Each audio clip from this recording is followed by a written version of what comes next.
The next iteration of Sophie's and mine's sharing of when we're working on each other and what's coming through.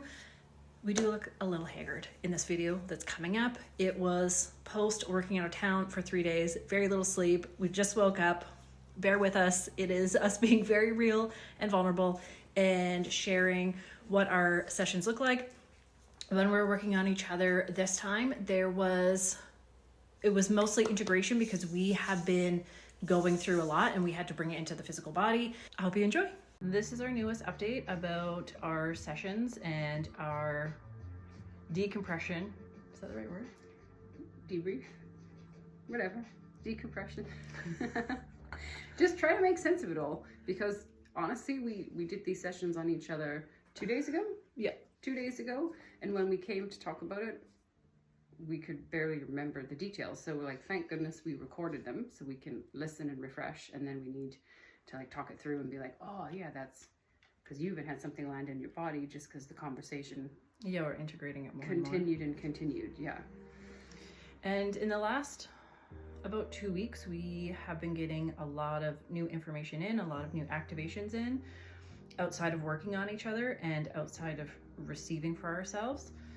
And our intention when we worked on each other this time was to more allow the integration of. So we didn't get a ton of new information, but the integration is the most important part, because if you're receiving new information or you're doing healing and you're not bringing it into yourself, you're leaving it in your mind, you've not actually done anything. Mm-hmm.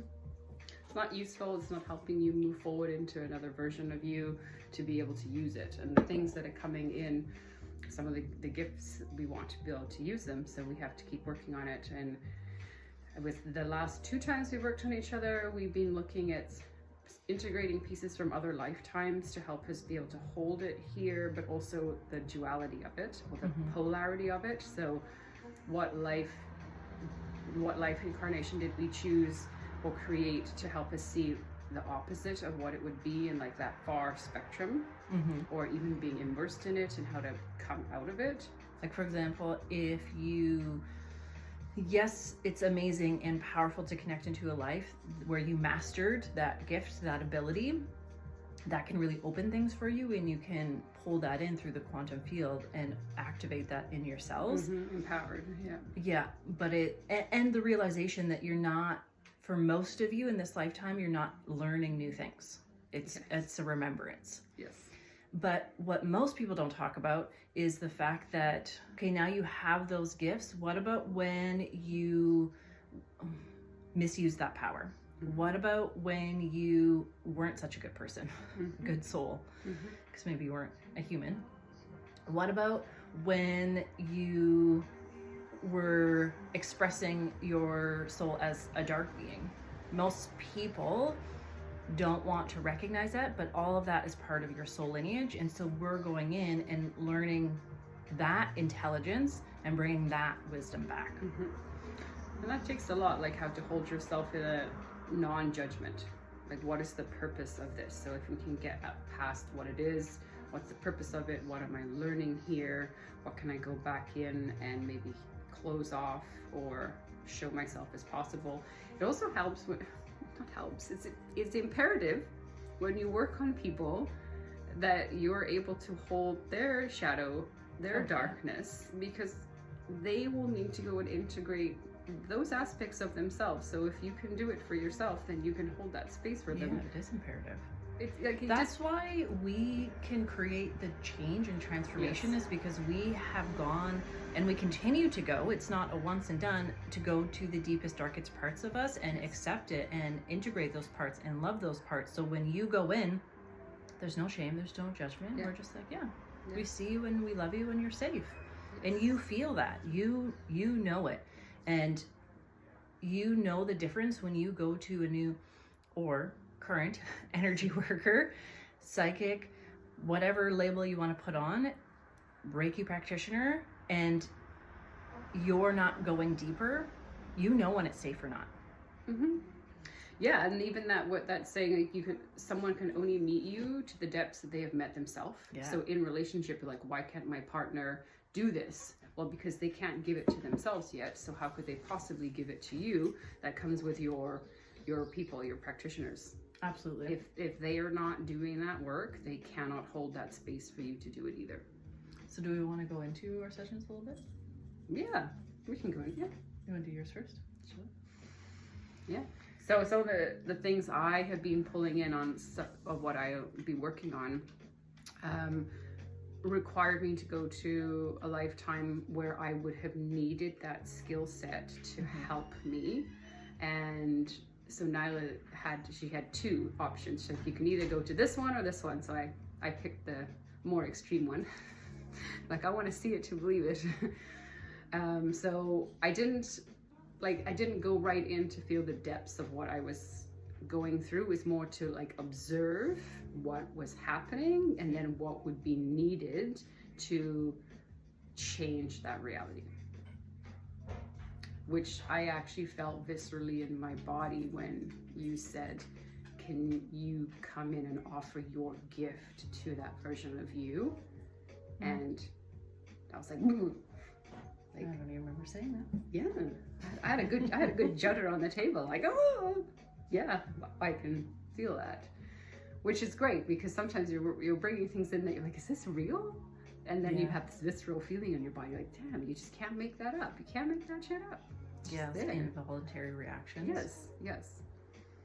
And it was all really quick because we were like, there'd been a work day and then we had a meeting for some collaborations in the evening, and we're looking at the clock. We've got 25 minutes. 25 minutes each. Yeah. We're gonna have to blast through it. Yeah. But that's most of our work is happening in Very that. Like, yeah. Friday, my work day, had a whole bunch of people lined up. One person, it felt like I was working on them for 45 minutes. She had an hour.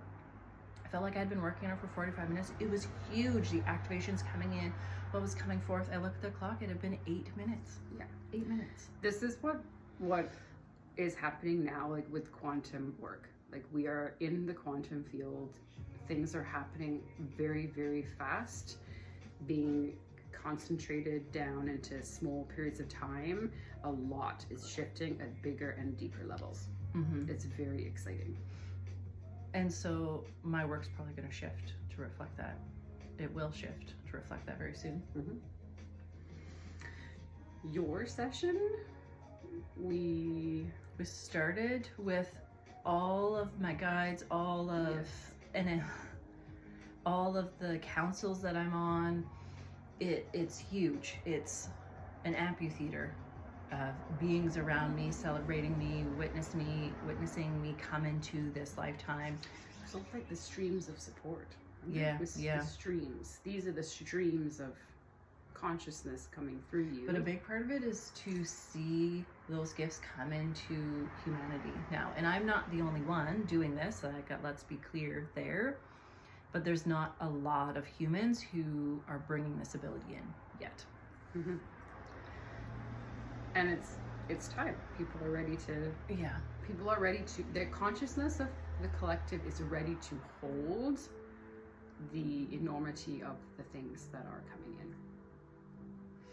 And I also went to a lifetime, and whether it's my lifetime or it's just a stream of consciousness of a lifetime that was out there, there was a lot about the seeding of Earth and genetic mutation happening, and breeding program came in for me a lot. And I've had quite a few lives when I'm either on the table in the breeding program, whether I'm the scientist doing it, like all different expressions of it, whether I'm human or not.